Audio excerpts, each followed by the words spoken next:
So we got word from one of the real estate offices in Puerto de la Cruz that someone by the name of Jennings had rented a villa high up in the mountains behind Oratava. So I know that's Alan and Hope. So after all this searching, you finally found them? Yeah, well, I'm certain that's where they're staying, but the road up there is so treacherous I can't leave until daybreak. Well, Michael, how do you travel up there? Well, Manuel, my driver is trying to get a Jeep for me, but if he can't get a Jeep, I'll just have to go up on horseback. Well, it's just about 7 o'clock here now, so I'm going to call the airlines right away, and maybe I can get a flight out. Mom, look, I know you're worried about Hope and the baby, but I don't want you to think about flying over here until I get a better idea what the situation is. Michael, the situation is that the minute you see Hope, you're going to have to tell her that Alan is suspected of murder and everything else they think he's involved in back here, and she's going to need me. Mom, I wish you would talk to Ed before you come over here, will you? Yes, I'm going to call Ed at the restaurant right now and tell him, but believe me, neither one of you is going to talk me out of coming over there. All right. Now, I've given you the number here at the Oratava Police Headquarters, so call me as soon as you know what your plans are. I'll be here all night. Now, Mom, after you've gotten your flight to New York squared away, call Iberian Airlines and tell them you want to fly nonstop to Tenerife from New York. And that way you won't have to go through Madrid. Now, I'll have Manuel, the driver, pick you up, and somehow we'll find a way to get you up to that villa. Okay, fine. And I'll call you as soon as I've gotten the information from the airlines. And, Michael, please, in the meantime, take care of yourself. Yeah, I will. Talk to you later. Bye.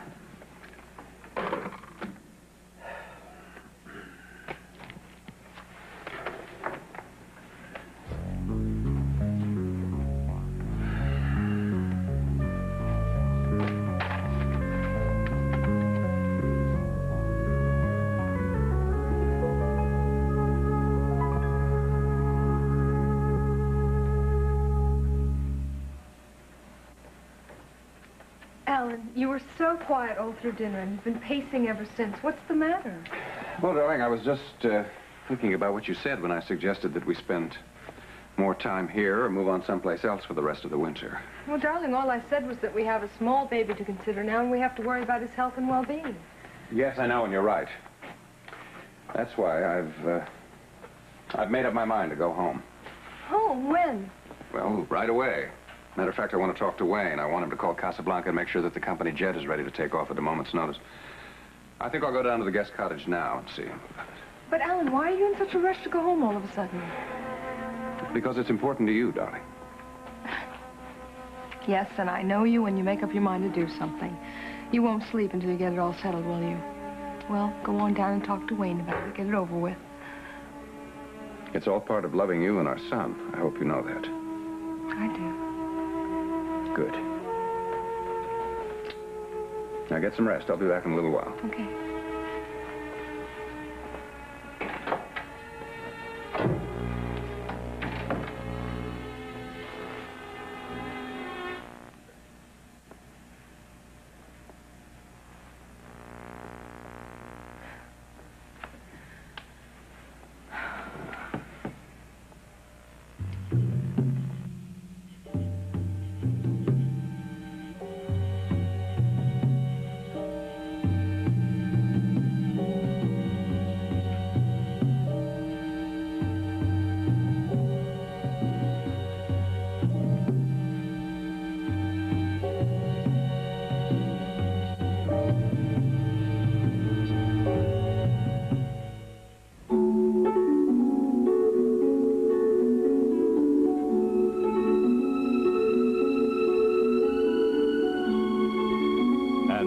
Award-winning Guiding Light.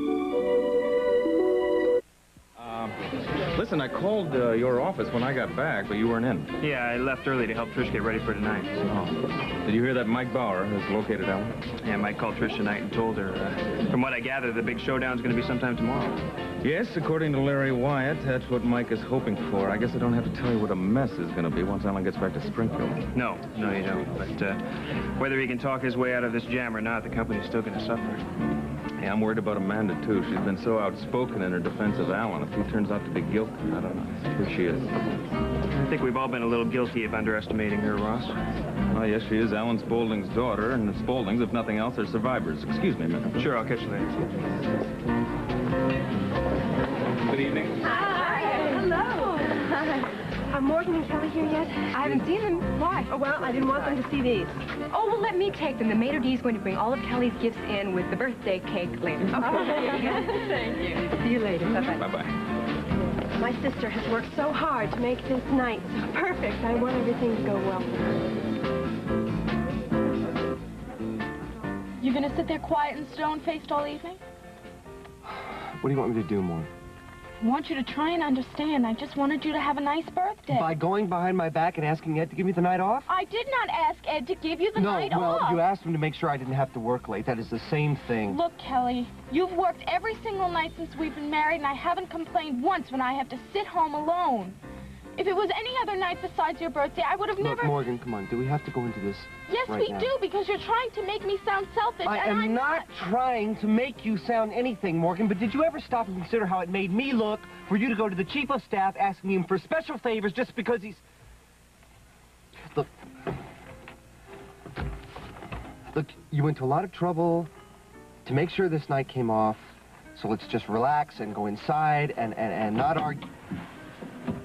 Now, what are you doing? Just what you said, I'm going inside. Alone. Well, wait for me, would you? Happy birthday, Dr. Nelson. Mr. McCord, did you call the florist and ask them to deliver this? Oh, I did, thank you. Mrs. Renfield, men do still give women orchids, don't they? They certainly did in my day, and I'm sure Nola will enjoy the attention. Oh, they are for Nola, aren't they? Of course. Although if I didn't have my own reasons for going tonight, I probably would have backed out by now. I will be interested to see if you're right about that young man being the father of her baby. Oh, he has to be. He fits Nola's description to the letter. He's a medical student. He married someone else this past summer. And Nola's considering the name Kelly for her child. There is something else I forgot to mention. Nola said that the father of her child and the chief of staff of his hospital are very close. I see. I'll try to check that out tonight. And if this young man happens to be the... Nola, you look lovely. Oh, thank you. Is that a new dress, Nola? Yes, yes. It's one of the maternity dresses that Mr. McCord gave me. Isn't it beautiful? It's very becoming. Is that a gift for someone? Yes, it's a birthday gift, and he's going to be there tonight at the opening, so I just thought I'd give it to him there. Oh, I see. Well, these are for you, and I hope the color matches the dress. My. Oh, they're orchids. They're gorgeous. I'm glad you like them. You know, I can't get over you. You're just so generous. Not really. Oh. Are you ready to leave? Oh, yeah. Yes, sure. Yeah, oh, thank you. You know, when I first started working here, I felt like Janet Leigh in Psycho, but now I feel like Cinderella. Enjoy your evening. Thank you. Mrs. Renfield, be sure that someone lets Lucifer and Damien out tonight. I don't want any intruders on the grounds while we're gone. Of course, Mr. McCord. Well, see you in the morning. Have a lovely time, Nola. Oh, I intend to.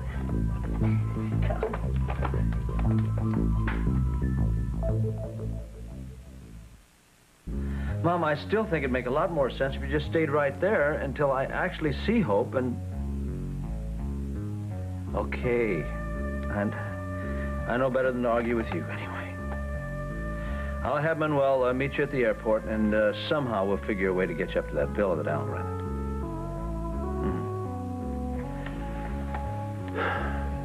Yeah, I know. And, the more I think about it, I think it's going to be better that you're here, because as soon as Hope finds out why I'm here, she's going to turn against me, that's for sure. No, I'm not looking forward to it either, Mom, but I have no choice. Okay, well, have a safe trip, and don't worry about anything, all right? Give my love to everybody. Bye. Did you get a Jeep? Well, senor, I found many. But when I talked to the people who owned them and told them where you were going, they said no. See, the road from the mountain, from this side of the mountain to the villa is very bad. But it's okay. I will call the island of Las Palmas tomorrow, and they can send us a helicopter. I can't wait that long. He could be off the island halfway around the world by that time. I'm sorry, senor. All right, that's it. I just arranged for a horse. Well, Captain Torres is handling that already, but still, you must wait till morning. See, there's no moon tonight, and that mountain road is very dangerous. So you're saying I have no choice? That's right. But I have supplies in the back of my car for both of us, and we can... Look, I appreciate that, but I'm going to have to go it alone. My mother's flying in from the United States. I'd like for you to meet her at the airport and find some way to get her up to that villa tomorrow. Oh, that would be no problem from the other side of the mountain where the airport is. See, that road is much better. But it would take us half a day to get there from here. I just hate wasting all this time. Well, do you want me to find you a room? You should get some sleep. No, Captain Torres said the same thing, but I'm too worried about my daughter's sleep anyway. Well, your mother must be very worried, too, if she's flying here all the way from the United States. We're a very close family. We always have been. Which is why I'm so worried about tomorrow. Oh, look, the governor did come. Come on, I'm going to introduce you.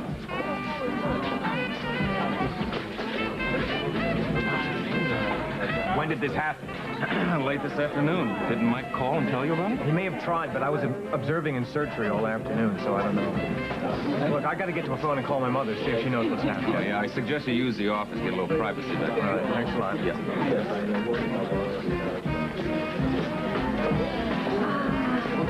Hello. If it's champagne you're after, I can buy it. Okay, yes it is. Thank you. Thank you. Last one. Do you have a minute? Yes, of course. Do you remember Mr. Levin from the bank calling about a problem with the check not clearing? Yes, I do.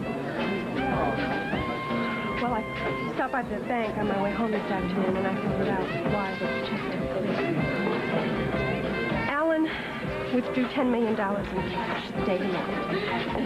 That is exactly the amount that Joe Bradley was blackmailing. Yes, I know it is. That's why I haven't told anyone about it, not even Jennifer. Well, we're going to have to tell Lieutenant Wyatt right away. Ross, if we do that, he's going to be convinced that Alan's guilty.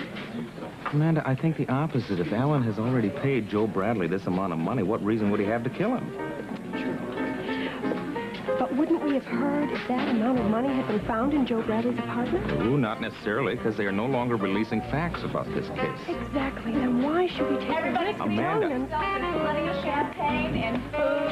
Just make yourselves comfortable. Oh.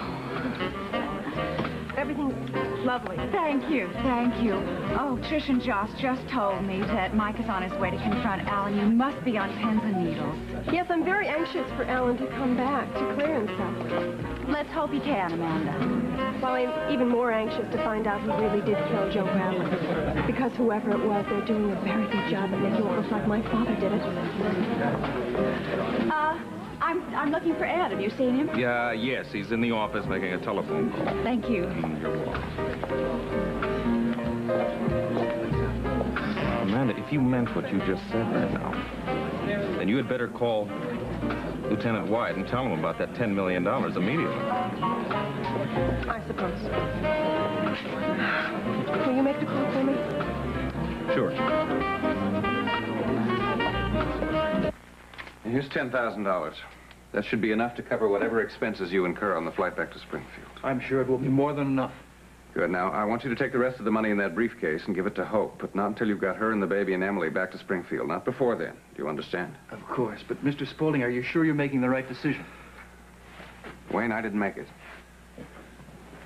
Hope and Alan Michael made it for me earlier tonight.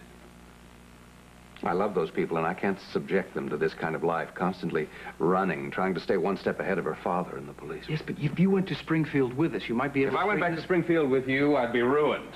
And that's not speculation. That's fact. I'm sure you know what you're doing. Yes, I do. And now that we've taken care of the arrangements to get my family home, we've got to talk about your coming back to get me. How much time will you need? Well, I'll fly the helicopter to Casablanca and the jet from there to Springfield, turn immediately around, and by the same route come back here. In 3 days, I should be able to pick you up at the villa. No, I can't stay here. Not with Mike getting so close. I've got to find another place to rendezvous with you 3 days from tomorrow. It's got to be someplace where I'm safe from Mike until you get there. All right.